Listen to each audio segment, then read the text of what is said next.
Candorianos, antes de meternos con el vídeo de hoy, quiero daros una información. Y es que el próximo fin de semana voy a estar en el Salón del Cómic de Barcelona, donde voy a realizar diversas actividades que tenéis en la imagen que está apareciendo en pantalla. Estaré el sábado día 6 participando en una mesa redonda sobre las superheroínas en el cine, y después por la tarde de 6 a 7 firmando ejemplares de mi libro, Lo que quizá no sabías de Superman, en el stand de la FNAC. Y después el domingo, que es el día que me gustaría veros a todos allí, a las 11 de la mañana, junto con mis colegas del Sótano del Planet, daremos la charla El futuro del cine de superhéroes. Y seguramente entre todos podremos comentar también Shazam, que ya la habremos visto todos este fin de semana, así que va a ser una cosa muy guay en vivo. Y después a la 1:30 de nuevo sesión de firmas de mi libro en el stand de Dolmen Editorial.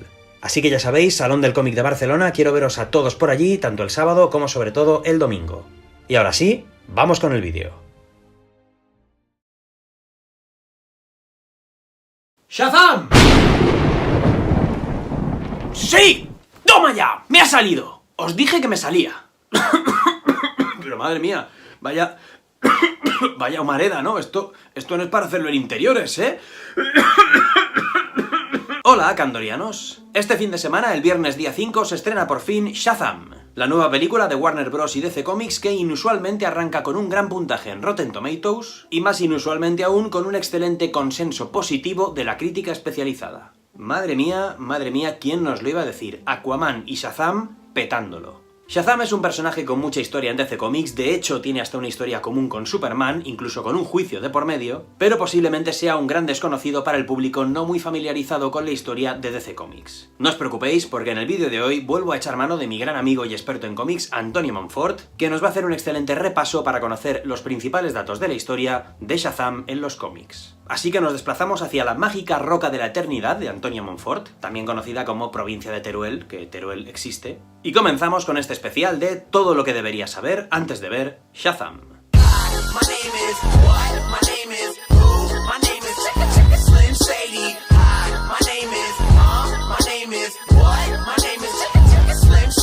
Hola candonianos, hoy nos toca hablar del Capitán Marvel, pero del original, del de DC Comics, el personaje que últimamente les ha dado por llamar Shazam.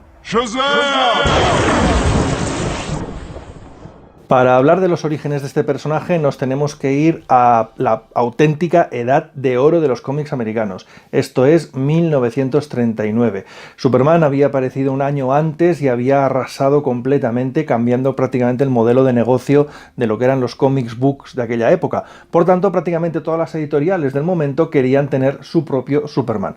Entre esas editoriales estaba Fawcett Comics, una editorial que hacía años que funcionaba, pero que ahora se había dedicado a abrir su propia línea dentro del mundo de los comic books. Para eso le encargan a uno de los guionistas de plantilla, Bill Parker, que cree a un superhéroe, pues por supuesto, en la línea de Superman. La idea original de Bill Parker era un equipo de 6 superhéroes, cada uno con un poder de una deidad mitológica. Pero sin embargo, cuando presentó esta idea, les pareció que sería más interesante unificar en una sola figura a todos los poderes y todos los personajes. Y así nació un personaje que en un principio pensaron que se llamaría Capitán Trueno.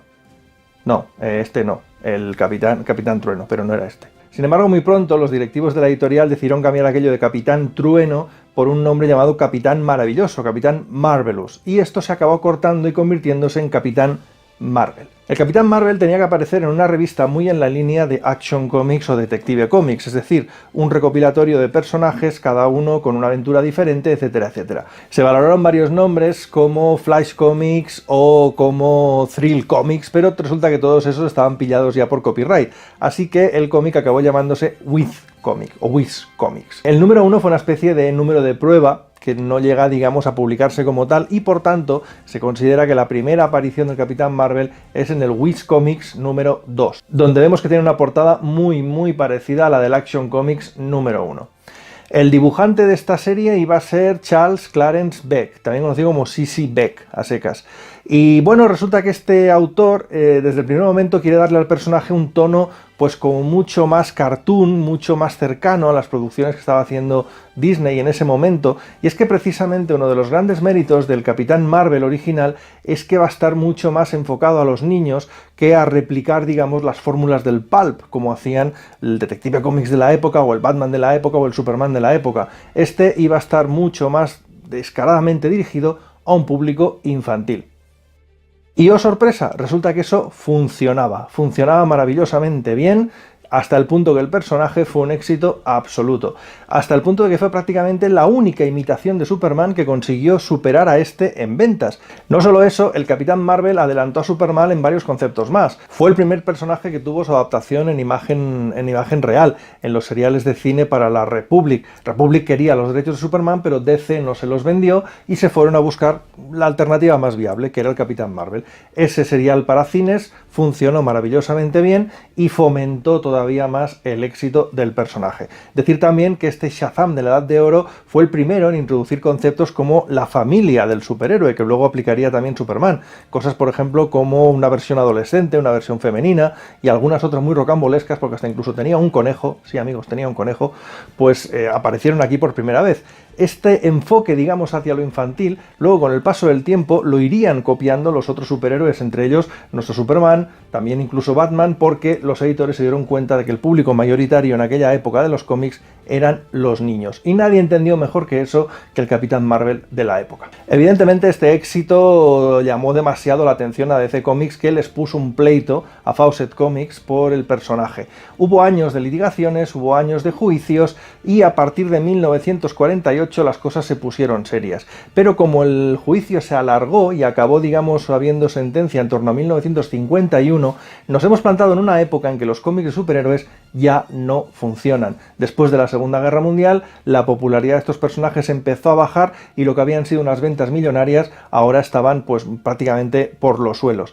Ante esto, y viendo que el pleito con DC Comics les estaba costando demasiado dinero, Fawcett Comics lo que hace es aceptar no volver a publicar al personaje, pagarle a DC una cantidad considerable, en torno a $400.000 por daños y perjuicios, y firmar un papel como diciendo que jamás volverían a publicar a este personaje. Y así el Capitán Marvel acabó en el limbo de los justos. Durante mucho tiempo, por tanto, el personaje estuvo fuera de la circulación, lo que no quiere decir que fuera olvidado, ni mucho menos. Muchos de los niños que crecieron leyendo las aventuras de este Capitán Marvel lo llevaron siempre, digamos, en el corazón. Y de hecho, durante todo este tiempo en el que no se publicó, sí que hubo un montón de homenajes dedicados a él. En Inglaterra, por ejemplo, apareció un personaje llamado Marvelman, que era una especie pues, de trasunto, una copia del Capitán Marvel con su familia, etcétera, etcétera.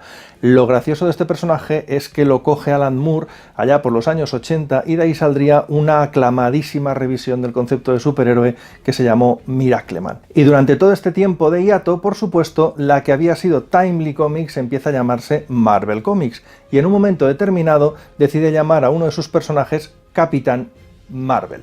Un personaje que, aunque a priori no tiene mucho que ver con el Capitán Marvel original, sí que hubo ciertos elementos que, digamos, les conectaban. El Capitán Marvel de Marvel, valga la redundancia, era también un superhéroe que tenía una especie de alter ego infantil en Rick Jones y que intercambiaban su lugar. Es decir, cuando Rick Jones cruzaba las llamadas negabandas, se convertía o dejaba salir al Capitán Marvel.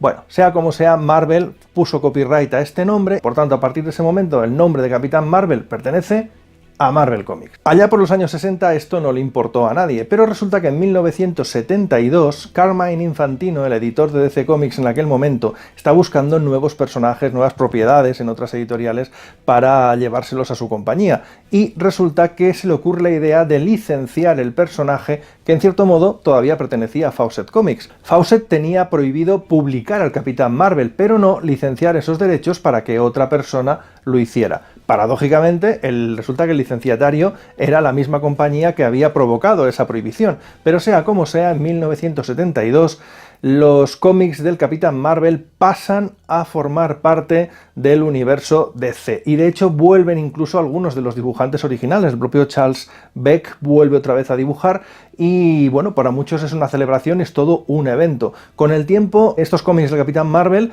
y de hecho toda la familia Marvel que irá reincorporándose, formarán parte de Tierra S, una de las múltiples tierras del multiverso DC durante los años 70 y primeros 80. Sin embargo, estos cómics no tuvieron tampoco el éxito que quizás se esperaba en un momento y la Tierra S fue languideciendo como una más de las tierras del universo DC. Pero como todos sabemos, el multiverso se acabó en 19 1986 con las Crisis en Tierras Infinitas, donde todo el multiverso se fusionó en una sola Tierra. Y ahí dentro también estaba el Capitán Marvel, ahora sí codeándose en el mismo universo y en el mismo espacio que el resto de superhéroes DC. Eso nos lo dejó muy claro John Byrne en la miniserie Legends, donde nos hace un retrato muy interesante del personaje y nos lo muestra ya perfectamente integrado con el resto de personajes del universo DC. Después de su aparición en Legends, al Capitán Marvel le vemos pasar, aunque fugazmente, por la Liga de la Justicia de Jean-Marc Matthys y de Keith Giffen, donde ya vamos a apreciar uno de los cambios que van a ser permanentes en el personaje en la Edad Moderna. Y es que en la etapa clásica, Billy Batson era un niño, tenía mentalidad de niño, pero cuando se convertía en el Capitán Marvel, pues funcionaba básicamente como un adulto y pensaba como un adulto, bueno, muy en la línea de cualquier otro superhéroe. Sin embargo, en la etapa moderna lo que vemos es que Batson sigue siendo un niño cuando está dentro del cuerpo del superhéroe Capitán Marvel, con lo cual se van a producir algunas situaciones bastante divertidas. Sea como sea, el verdadero espacio de crecimiento para este personaje tenía que haber sido la miniserie de 4 números escrita por Roy Thomas y Dan Thomas, Shazam, un nuevo comienzo. Fijaos que a partir de aquí ya estamos llamando al personaje Shazam, y esto es porque cuando se intentaba poner en una portada el nombre de Capitán Marvel, la editorial, que seguía siendo dueña ya del nombre, le mandaba un requerimiento a DC Comics diciendo esto es nuestro, no podéis utilizar el nombre de Capitán Marvel, por lo menos en las portadas o como título de una serie. Así que durante un tiempo Shazam fue el nombre, digamos, de las series del Capitán Marvel, aunque en el interior de los cómics se seguía llamando todavía Capitán Marvel.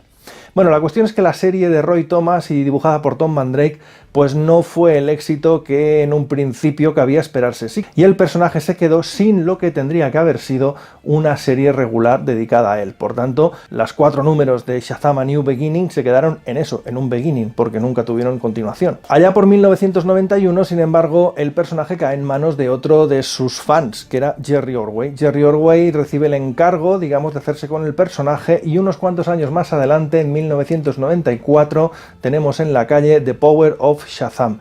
Probablemente el mejor trabajo como dibujante de Jerry Ordway, y eso hablando de Jerry Ordway es decir mucho, y un reseteo completo del origen del Capitán Marvel, vinculándolo a las deidades mitológicas, al antiguo Egipto, y una gozada de cómic auténticamente delicioso de leer. La novela gráfica de Jerry Ordway sí que fue un éxito y sí que llevó a una serie regular que duró hasta el año 99 del personaje conocido como Shazam, ahora ya prácticamente conocido solo como Shazam. Y en esta serie es donde vamos a ver, por ejemplo, pues una reintroducción progresiva de prácticamente toda la familia Marvel. Por aquí volverán pues Mary Marvel, yo que sé, el tigre que le rodea con el espíritu egipcio que siempre ronda por allí.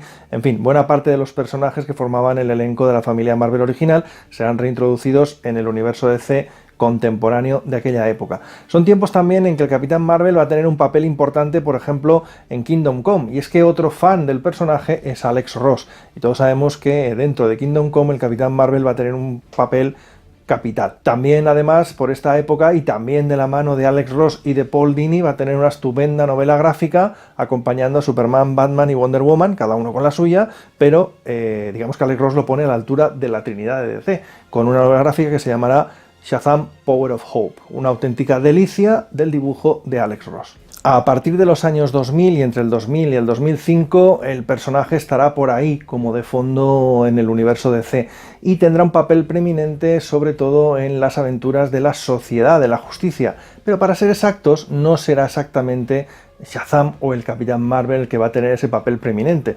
sino Black Adam, su enemigo por excelencia, que en manos de Geoff Johns se va a convertir en un personaje complejo, tridimensional, ambiguo, que no estará ni del todo malo, como habíamos pensado hasta entonces, ni tampoco del todo bueno, como sería, por ejemplo, el caso de Billy Batson y el Capitán Marvel.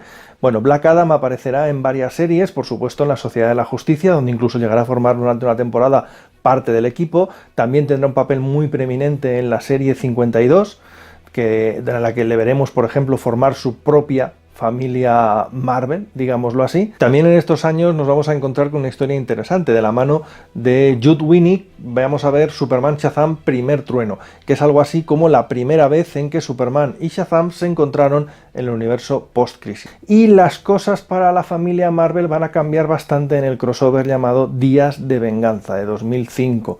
Ahí vamos a ver cómo el Espectro, que está un poco haciendo sus cosas en aquella miniserie, pues resulta que acaba por asesinar al mago que da los poderes a la familia Marvel. Por tanto, sin ese mago, el que tiene que tomar su lugar en la llamada Roca de la Eternidad, pues es Billy Batson o el Capitán Marvel. Esto desembocará en la serie conocida como Trials of Shazam o Las Pruebas de Shazam, donde Freddie Freeman, el que hasta entonces había sido segundo de a bordo o Capitán Marvel Jr., va a tener que probarse a sí mismo para ser el nuevo campeón de la Roca de la Eternidad o el nuevo portador, digamos, del rayo.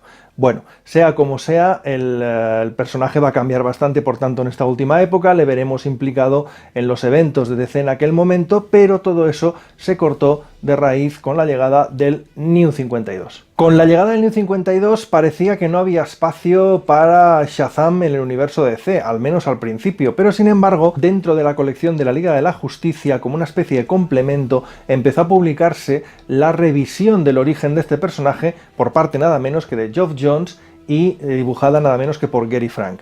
Esta versión es una actualización completa de los mitos del personaje y la que realmente ha servido como base para la película, hasta el punto de que algunas de las escenas de esta primera historia han sido prácticamente calcadas en la película que nos vamos a encontrar en los cines. Sea como sea, la versión de Geoff Johns y de Gary Frank va a ser un cómic francamente interesante, con una calidad extraordinaria, por lo menos en el apartado del dibujo, y con un guión que se atreve a convertir a Billy Batson en una especie de gamberrete, alguien que está, digamos, casi fuera de la sociedad y que prácticamente no aguanta a nadie, y que por tanto es muy diferente de los Billy Batson que habíamos visto hasta entonces, pero que a la postre pues parece que será bastante más eficaz a la hora de encajar con un público moderno. Aquí ya tenemos completamente, digamos, el final de la evolución del personaje, en el sentido de que es totalmente un niño, o al menos un chaval de 12 años, dentro de un cuerpo con poderes que son capaces de rivalizar con Superman. Y bueno, ya recientemente otra vez Shazam tiene su propia serie regular, también de la mano de Geoff Johns y con artistas de primerísima línea dibujándolo. Y bueno, candorianos, pues hasta aquí nuestro repasito a la trayectoria del Capitán Marvel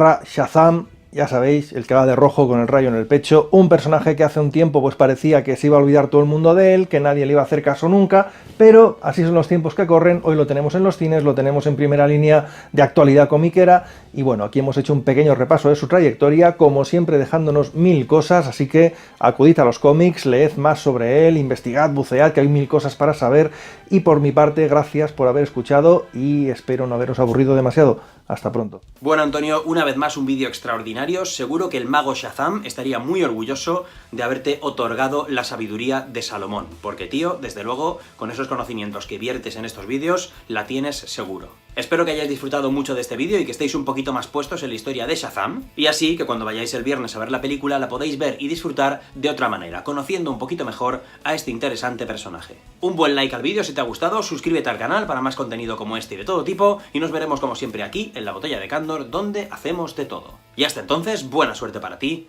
y para tu familia. Y yo ahora me marcho. ¡Shazam!